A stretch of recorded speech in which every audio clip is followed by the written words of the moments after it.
अभी अतुल सुभाष का मामला शांत नहीं हुआ था। ये एक और खबर बेंगलुरु से आई कि कल एक पुलिस हेड कांस्टेबल ने ट्रेन के सामने कूदकर अपनी जान दे दी और सुसाइड नोट में वो लिख के गए कि मैं अपनी पत्नी से और अपने ससुराल वालों से परेशान होकर जान दे रहा हूँ।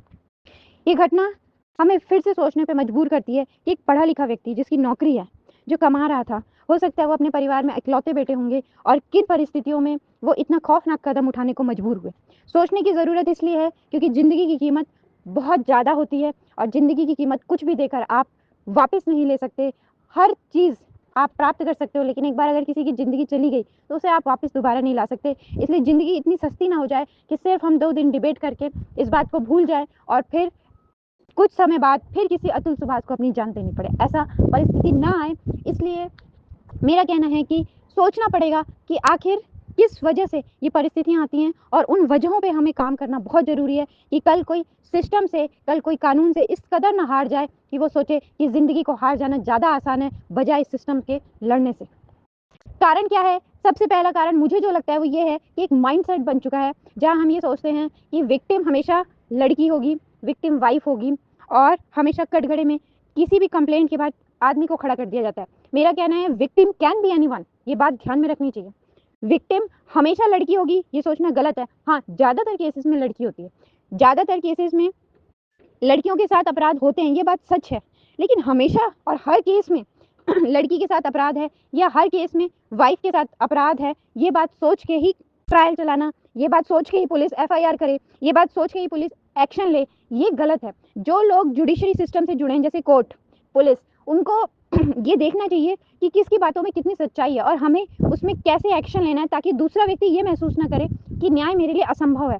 जब किसी को ये महसूस होता है कि न्याय असंभव है तो फिर उसे लगता है कि इतनी परेशानी झेलने से अच्छा है कि मैं खुद को खत्म कर लूँ। हमारे यहाँ संविधान में लिखा है इक्वालिटी बिफोर लॉ, लेकिन वो इक्वालिटी बिफोर लॉ खत्म होता जा रहा है हमारे माइंडसेट के कारण। उस माइंडसेट को चेंज करने की ज़रूरत है और चेंज करने के लिए इन्वेस्टिगेशन होनी चाहिए। जब कोई कंप्लेंट आए तो स्टार्टिंग में ही पहले सारे फैक्ट्स को इन्वेस्टिगेट किया जाना चाहिए। दूसरी बात, स्पीडी ट्रायल होना चाहिए। एक आदमी 40-40 तारीखों पे गया और उसके केस में कुछ नहीं हुआ फिर वो तारीख लेके वापस आ जाए, ऐसा नहीं होना चाहिए।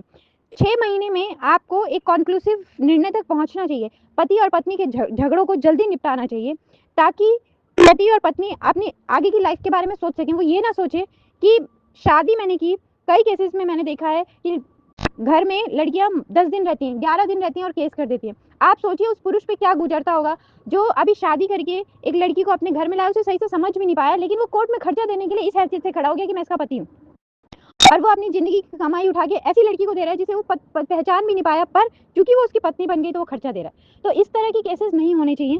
हमें समझना चाहिए कि एडजस्टमेंट जरूरी है, किसी भी रिश्ते में एडजस्टमेंट होनी चाहिए और अगर एडजस्टमेंट नहीं है तो कहाँ से नहीं है, उस व्यक्ति को कोर्ट समझे और कोर्ट को इमोशनल होके नहीं, कोर्ट को फैक्ट्स के साथ केस को डील करना चाहिए और स्पीडी ट्रायल बहुत ज़रूरी है। स्पीडी ट्रायल ना होने की वजह से हम बहुत जगह पे ये महसूस करते हैं कि जब न्याय मिला तब तक उसकी कोई वैल्यू नहीं रह गई थी। इसलिए इस सिस्टम को बदलने की ज़रूरत है जहां तारीख पे तारीख मिलती है और ऐसे माइंडसेट को बदलने की ज़रूरत है जहां हम ये समझते हैं कि सामने अगर आदमी आया तो आदमी ही गलत है। नहीं, विक्टिम कैन बी एनीवन, कोई भी विक्टिम हो सकता है आदमी जो आके खड़ा हुआ है वो फॉल्स केस का विक्टिम हो, उसके ऊपर झूठे एलिगेशन लगाए गए हों इस माइंडसेट का फ़ायदा लेने के लिए कि हमेशा लड़की ही सही होती है।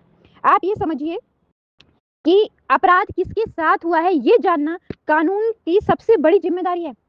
अपराध आपके सामने कंप्लेंट में क्या आ रहा है, उसके अलावा अपराध हो क्या रहा है। एक कंप्लेंट आपके सामने आती है जिसमें ये बोला गया होता है मुझे लड़की के द्वारा या किसी के भी द्वारा कि मुझे ये मेरे साथ असॉल्ट हुआ, मेरे साथ ये मारपीट हुई, मुझे खाने को नहीं मिला, मुझे पीने को नहीं। एक ही कंप्लेंट है जिस पे आपको एक्शन लेना है, पर एक और बात है जिसको वो ध्यान देना है कि कहीं ये कंप्लेंट फॉल्स तो नहीं है। अगर ये कंप्लेंट फॉल्स है तो विक्टिम वो नहीं जो कंप्लेंट दे रहा है, विक्टिम वो व्यक्ति है जिस पे कंप्लेंट हो रही है क्योंकि उसने ये एक्ट नहीं किया जिसकी सजा वो भुगत रहा है। तो हमें ये जानना बहुत जरूरी है और इसके लिए प्रॉपर इन्वेस्टिगेशन चैनल बनाना चाहिए जो कि सिर्फ किताबों में ना हो, जो कि फॉलो हो, एक्चुअल में फॉलो किया जाना चाहिए। स्टेटमेंट इस तरह से लिखे जाने चाहिए जहां हम ये जान सके कि जो स्टेटमेंट देने वाला है वो कहीं वकील से पढ़ के तो नहीं आ रहा। लोग केस करने से पहले वकील से ट्यूशन लेके कोर्ट में आते हैं, नहीं। अगर किसी के साथ गलत हुआ है तो वो ऐसे भी आए कोर्ट में तो फर्स्ट कंप्लेंट तो उसको इस तरह से देनी चाहिए कि जो उसको पता हो।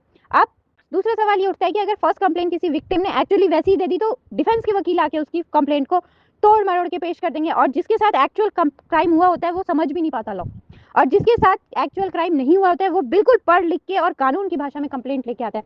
कुछ डिफरेंसेस और हमें समझने पड़ेंगे कि इतना ट्यूटर्ड व्यक्ति जो है उसके साथ सच में क्राइम हुआ है या नहीं हुआ है। मैंने देखा है कि वकील कहते हैं कि अब भाई पत्नी ने मुकदमा कर दिया, तुझे तो खर्चा देना पड़ेगा चाहे तू कितना भी कमा। इस तरह का एक माहौल बन चुका है ग्राउंड लेवल पे। ऊपर बैठ के बड़ी बड़ी बातें करना, भाषण दे देना कि हम इस मुद्दे पे बात कर रहे हैं, इस बात पे हम सरकार बना लेंगे, वो बहुत अलग चीज़ है। सरकार बनना, सरकार गिरने से आम इंसान की जिंदगी पे कोई प्रभाव नहीं करता। एक व्यक्ति जो सिस्टम से लड़ रहा है, जो सिस्टम में पिस रहा है, उस तक पहुंचना जरूरी है। मैंने ग्राउंड लेवल पे देखा है, मैंने देखा है कि किस तरह से पत्नियां 10 दिन 11 दिन हस्बैंड के साथ रहती हैं और उसके बाद जाके वो केस डाल देती है बिना किसी रीजन के। और एक लड़का जिसकी अभी अभी शादी हुई है 10-15 दिन बाद, वो ये देखता है कि मेरे माता पे पिता पे जिनके साथ वो पत्नी 6 घंटा रही, उसने उस 6 घंटे का यूज करके और एलिगेशन लगा दिए। अब वो पूरी जिंदगी अपनी कमाई को सिर्फ अपने को डिफेंड करने में लगा देता है। एक मेंटल ट्रॉमा जो एक आदमी को होता है वो बहुत ही खतरनाक है, जिससे वो गुजरता है। शादी ऐसा नहीं है कि लड़की के लिए ही होती है, लड़के के लिए भी होती है। हर आदमी सोचता है कि हम शादी करेंगे हमारी बहुत अच्छी लाइफ हो जाएगी, लेकिन लाइफ हेल बन जाती है एक लड़के के लिए जब उस पर फॉल्स केस होता है। मैं ये नहीं कह रही कि हर केस फॉल्स होता है, पर मैं ये कह रही हूँ कि फॉल्स केस अगर है तो कोर्ट ने उसको जल्दी निपटाना चाहिए, जहाँ कोर्ट को दिखता है कि फॉल्सिटी है। और जब खर्चा बांधा जाए तो हिसाब से बांधा जाए। अब एक औरत अगर मेंटेनेंस ही 5 लाख मांग रही है तो ये जस्टिफाइड नहीं है, जस्टिफाइड बिल्कुल नहीं है कि एक पति की कमाई अगर 10,000 रुपए है और पत्नी बोले कि मुझे 25,000 मेंटेनेंस चाहिए। नहीं, आपने 10,000 वाले से शादी की है, उस लेवल पे ही आप खर्चे की मांग करो। आप अलग होकर 25,000 रुपए मांग कर रहे हो। इस तरह की जो डिमांड्स हैं, इस तरह की डिमांड्स पे कोर्ट ने लगाम लगाना चाहिए। और डिमांड्स अगर हैं भी तो कोर्ट को दोनों पक्ष को कोई ये ना महसूस करे कि हमें न्याय नहीं मिला। दोनों पक्ष में से कोई ऐसा ना महसूस करे कि मुझे जो चाहिए था कोर्ट से, जो न्याय चाहिए था, जिस उम्मीद से मैं कोर्ट में आया वो मुझे नहीं मिला। पत्नी को भी ऐसा नहीं महसूस होना चाहिए कि मैं खर्चा मांगने आई मुझे कुछ नहीं मिला। नहीं, मिलना चाहिए, रीजनेबल मिलना चाहिए, जिसमें एक व्यक्ति अपना जीवन यापन कर सके। और पति को भी ऐसा महसूस ना हो कि भाई मैं तो कोर्ट में आया था लेकिन लुट गया। इस तरह से जुडिशियल सिस्टम को अपने विवेक का प्रयोग करके मेंटेनेंस के केसेस को जल्दी निपटाना चाहिए। और इस तरह से निपटाना चाहिए कि ये परिवार है, परिवार का मामला है, तो एक परिवार की तरफ बैलेंस बने।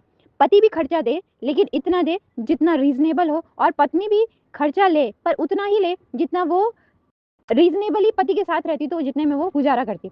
तो इस तरह के जब तक हम बैलेंस नहीं बनाएंगे तब तक हम ये कॉन्फिडेंस पुरुषों में कभी भी पैदा नहीं कर पाएंगे कि हाँ, जस्टिस इक्वालिटी के बेसिस पे होता है, आप कानून की नज़रों में बराबर हैं। और जब तक ये माइंडसेट बदलेगा नहीं, कई अतुल सुभाष पैदा हो सकते हैं जिन्हें रोकना हमारी सबकी जिम्मेदारी है। क्योंकि एक व्यक्ति जब जाता है तो वो किसी का बेटा होता है, वो किसी का पति होता है, वो किसी का भाई होता है, और सबसे बड़ा वो देश का नागरिक होता है जो न्याय के सिस्टम से हार के गया है। ये सबसे बड़ा सवाल और सबसे बड़ा प्रश्न चिन्ह है हमारे न्याय व्यवस्था पे, हमारे समाज पे और हम सब पर। एक व्यक्ति चला गया ये कहते हुए कि न्याय अभी मुझे मिला ही नहीं, तो हम किस समाज में बैठे हैं जहाँ न्याय के लिए लड़ते लड़ते एक आदमी खत्म हो गया, उसने अपना जीवन समाप्त करना आसान समझा बजाय इसके कि वो न्याय पा सकता था। तो इस तरह का अगर मानसिकता समाज में फैल रही है तो इसे रोकना बहुत जरूरी है। नहीं तो फिर हर आदमी की उम्मीद न्याय से उठ जाएगी और फिर जो समाज का चेहरा होगा वो शायद बहुत भयानक होगा, हम अभी कल्पना भी नहीं कर सकते। तो इस तरह के, और दूसरी बात फॉल्स केसेस पे मैं कहूँगी कि फॉल्स केसेस अगर कोई व्यक्ति करने चाहता है तो महिलाओं को फॉल्स केसेस नहीं करने चाहिए। हमें फॉल्स केसेस करने से पहले सोचना चाहिए कि आप किसी के सबसे पहले विश्वास को तोड़ रहे हो, मन को तोड़ रहे हो, और फिर उसके बाद से आप जुडिशियल सिस्टम का मजाक उड़ा रहे हो। आपके साथ अगर कुछ गलत हुआ है तो बेशक आप उसकी कंप्लेंट करिए और आपको जाना चाहिए और आगे आना चाहिए। और मैं खुद कहती हूँ कि लड़ना चाहिए, अपने न्याय के लिए लड़ना चाहिए। मैं खुद इसकी वकालत करती हूँ कि लड़ना चाहिए। लेकिन जो क्राइम आपके साथ नहीं हुआ है, ऐसे फॉल्स एलिगेशन लगाकर आप किसी से बदला ले रहे हैं तो वो भी गलत है। फॉल्स एलिगेशन लगाने से पहली बात कि समाज में एक गलत मैसेज जा रहा है कि लड़कियां गलत होती हैं।